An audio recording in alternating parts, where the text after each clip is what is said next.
എൻ്റെ പേര് പോളച്ചൻ താണിക്കപ്പറമ്പിൽ.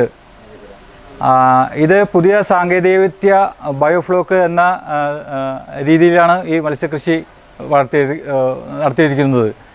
ഏകദേശം 200-300 കിലോളം മീനുണ്ട് എൻ്റെ അടുത്ത്.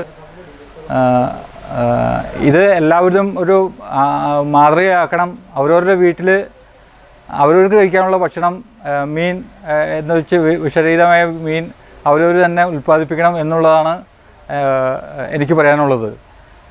200 രൂപയ്ക്ക് 1 കിലോയ്ക്കാണ് കൊടുത്തത്. ലാഭത്തൊക്കെ കൂടുതൽ നമുക്ക് ആരോഗ്യകരമായ ഭക്ഷണം, വിഷരഹിതമായ നല്ല ഭക്ഷണം, നല്ല മത്സ്യം കഴിക്കുക. ഏതാണ്ട് ഒരു 5 സെൻറ്റോളം സ്ഥലത്ത് 2 കുളങ്ങൾ കുത്തിയിട്ട് 2 കുളങ്ങൾ നിർമ്മിച്ചാണ് നടത്തുന്നത്. ഏകദേശം ഒരു 50,000-ഓളം രൂപ ഈ പോഡിൽ ചിലവാകും.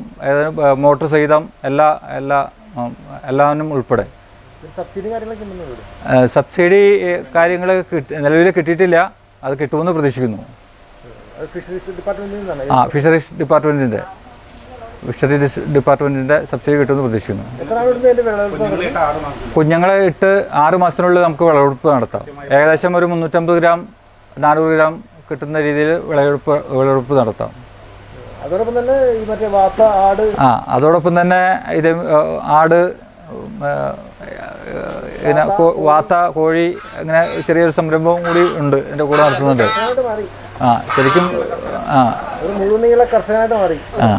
അതെ, ഏകദേശം ഒരു 26 കൊല്ലം പട്ടാളത്തിൽ ജോലി ചെയ്തിട്ട് റിട്ടയർ ചെയ്ത് വന്നതാണ്. അതിനുശേഷം ഉള്ള കൃഷിയോടുള്ള താല്പര്യം, ഞങ്ങളൊരു ബേസിക് കൃഷിക്കാരാണ്.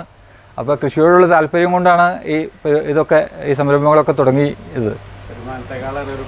മറ്റേ ഇത് എന്ത് ഇനം ആടാണ്? ഇതിനകത്ത് എൻ്റെ അടുത്ത് കരോളി, സിരോഹി, മലബാറി ഇനം ആടുകളുണ്ട്. ഞാനില്ലാത്ത സമയത്ത് മീന് തീറ്റ കൊടുക്കുന്ന എനിക്ക് അധികം പണിയില്ല. ഇവിടെ ഉള്ള ജോലികളൊക്കെ ചെയ്യുന്നത് പുള്ളിക്കാരത്തിയാണ്. രാവിലെ ഞങ്ങളൊരു 5 മണിക്ക് എഴുന്നേക്കും. 5 മണിക്ക് എഴുന്നേറ്റ് ഒരു 8 മണിയാകുമ്പോഴേക്കും മീനും ആടിനും കോഴിക്കൊക്കെ തീറ്റ കൊടുത്ത്, എല്ലാത്തിനും തീറ്റ കൊടുത്ത്.